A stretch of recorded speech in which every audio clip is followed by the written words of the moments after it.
Bitcoin mencoba mereklaim 200 weekly simple moving average. Ditambah lagi terbentuk ada bullish divergence yang cukup besar yang biasanya menunjukkan ciri-ciri bottom market. Apakah benar demikian? Di lain sisi, market sedikit khawatir karena MicroStrategy menyatakan di laporan terbarunya, mereka mungkin akan menjual sebagian Bitcoin. Apakah ini akan berdampak ke market? Kita akan bahas hal itu semua di video kali ini ya, secara singkat, padat, dan juga jelas. Jelas banget ya tuh. Selamat datang di channel Cuan Kripto bersama saya Niko. Di sini tempatnya kita ngebahas segala hal tentang kripto secara netral dengan data tanpa adanya bias ke sisi bull maupun sisi bear. Jadi supaya kalian nggak ketinggalan update-nya, pastikan kalian klik tombol like dan subscribe-nya ya. Itu cepet dan gratis kok, cuma 2 detik. Kalau nggak suka, silahkan dislike aja supaya algoritma YouTube nggak akan menampilkan video dari channel ini lagi. Bukan saya kok yang rugi. Oh iya, Cuan Kripto ini ada grup Telegram ya. Di grup itu kita ngebahas ada banyak koin sekaligus saya juga sharing di koin apa dan harga berapa saya masuk market ya. Buat yang berminat join ke grup, nanti di akhir video dijelaskan ya. Dan tanpa panjang lebar lagi, langsung aja kita masuk ke analisisnya. Pertama itu kita ngeliat dari historical returns-nya Bitcoin. Secara statistik, 16 tahun ke belakang di bulan Juli itu hampir 70%-nya return-nya itu positif. Dengan rata-rata return monthly hampir 9%, menjadikan bulan Juli menjadi salah satu bulan yang sangat bullish untuk Bitcoin. Kalau kita perhatikan lebih lanjut dari data 16 tahun ke belakang ini, uniknya ketika terjadi return negatif di bulan Juli, return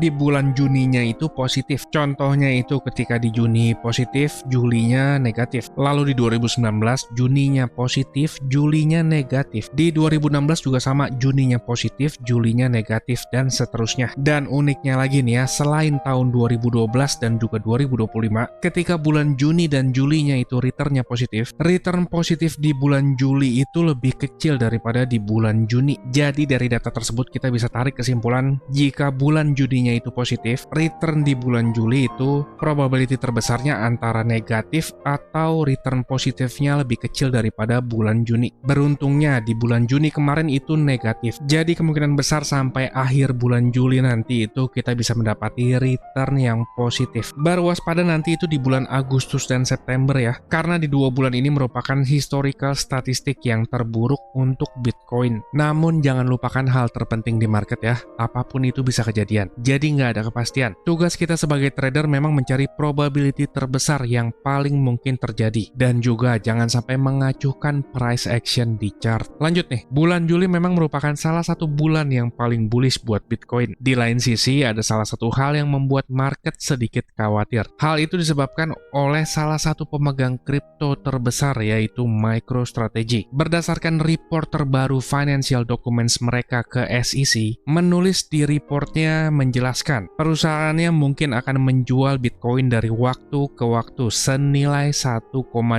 billion US dollar. Ini jumlah yang cukup besar ya, kalau dirupiahkan itu sekitar 20 triliun. Hal ini cukup mengkhawatirkan ya, karena selain jumlahnya yang cukup besar, narasi yang selama ini ya bangun never sell Bitcoin itu mulai runtuh. Problemnya dari Bitcoin Treasury Company memang seperti itu ya. Mereka bisa menjadi pembeli tetap saat marketnya bull run. Namun ketika bear market yang terjadi adalah sebaliknya. Kenapa dia nggak jual ginjalnya dulu? Lanjut nih, sebelum kita ke technical, kita lihat dari liquidation heat map dulu. Berdasarkan liquidation heat map, liquidity di area 62.400 sampai 63.200 ini udah kemakan habis. Saat ini liquidity di area atas udah mulai menipis. Yang ada justru di area bawah nih, mulai dari 60.800 dan yang mulai tebal itu di kisaran 57.600-an. Area yang terdapat banyak liquidity ini berpotensi defisit. Lalu selanjutnya kalau kita ngeliat dari liquidation map, ini kelihatan udah mulai timpang. Kelihatannya udah mulai banyak trader yang greedy nih, terutama dari posisi long. Kalau Bitcoin turun lagi sampai ke 59.500, ada potensi sekitar 1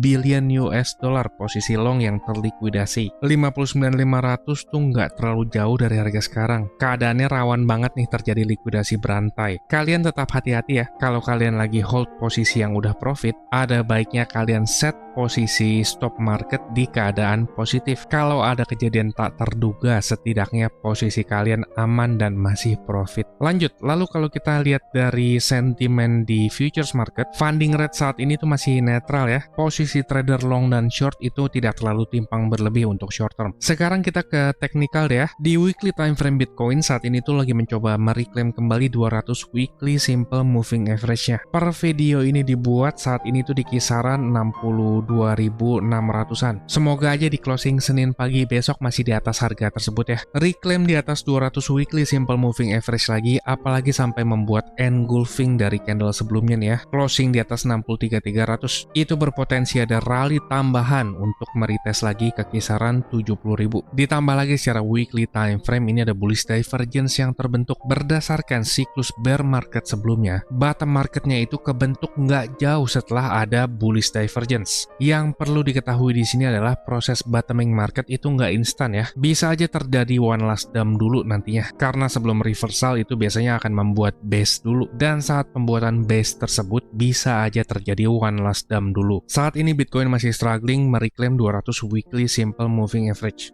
Lalu kalau kita turun ke daily time frame, di daily time frame juga terbentuk ada bullish divergence di sini. Yang nggak banyak orang tahu, bullish divergence itu outputnya ada dua. Yang pertama itu adalah perlemahan dari momentum seller yang nantinya akan membentuk konsolidasi atau base. Dan output kedua terjadi sesuai namanya, yaitu bullish price action. Dari kedua output tersebut intinya adalah momentum seller udah mulai melemah. Lanjut, secara price action ini mungkin aja masih ketahan di trendline resistance. Dan kalau kita ngitung berdasarkan Fibonacci dari swing tertingginya, kenaikan yang terakhir itu ketahan di 61,8%. Jadi ada dua resistance yang nabrak di area tertinggi kemarin, kisaran 63.300-an. Jadi sekalipun ada kenaikan, secara daily time frame ini masih terhitung bearish. Belum terlihat ada perubahan struktur market. Jadi setidaknya untuk terjadi relief rally yang lebih besar, previous high sebelumnya ini harus di break dulu nih. Yang pertama itu di 65.600 dan juga di 67.300.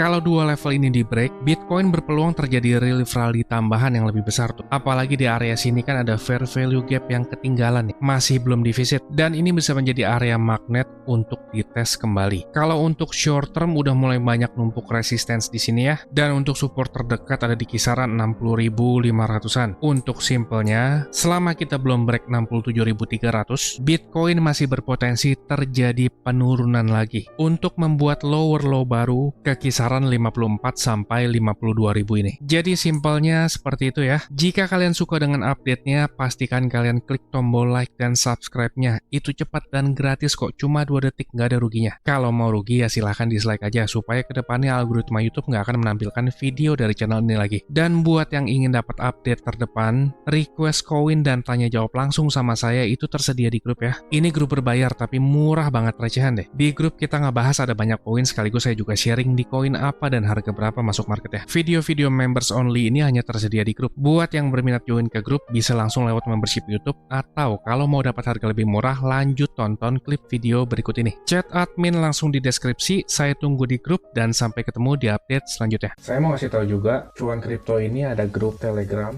dan juga udah cukup banyak juga aktif membernya. Keuntungan yang didapat yaitu teman-teman sekalian waktunya efisien, nggak pusing buat analisa chart, apalagi yang belum ngerti. Yang kedua, update terdepan, karena saya lebih sering update dan aktif di grup tersebut ya. Yang ketiga, teman-teman sekalian dikasih tahu kapan waktu terbaik untuk beli koin, dan itu biasanya barengan saat saya juga beli koin. Yang keempat, ada diskusi grup chat buat ngobrol sesama member, saling kenal dan tanya jawab. Dan yang terakhir, teman-teman bisa request koin untuk dianalisa. Ini grupnya nggak gratis ya teman-teman, tapi tenang, harganya murah kok, yaitu Rp199.000.